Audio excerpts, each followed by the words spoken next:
you're a signatory, as South Africa is, if there's a warrant of arrest for someone and they come to your country, then you have to be the person to arrest them, or the country to arrest them.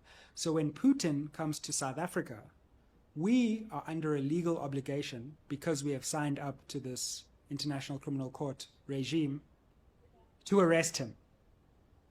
Yes, that's right. We are kind of legally bound to arrest Putin if he comes to South Africa. Now, let's be quite frank. No matter the rule of law questions that emerge, if South Africa were actually to arrest Russian President Vladimir Putin, there would be unimaginable, unthinkable, and dramatic consequences that could possibly be military. And I don't know about you, but like, South Africa is not in a place to get in a war right now. Like, things are complicated enough just internally. You know, we're going through the most, we're in therapy, we're not really ready to engage in like never mind conflictual relations with other people.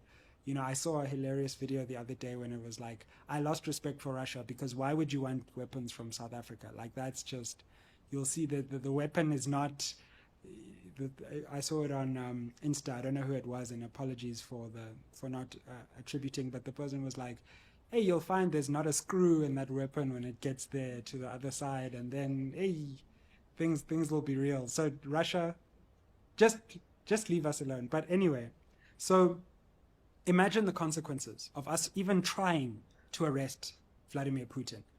It would be crazy. We would drag ourselves into the Russia-Ukraine conflict. We would possibly create a new front of conflict. And this conflict could actually spread to an African theater, and that would be horrendous. So of course, we can't arrest him, right? Here's the problem. That would mean the government breaking its own laws.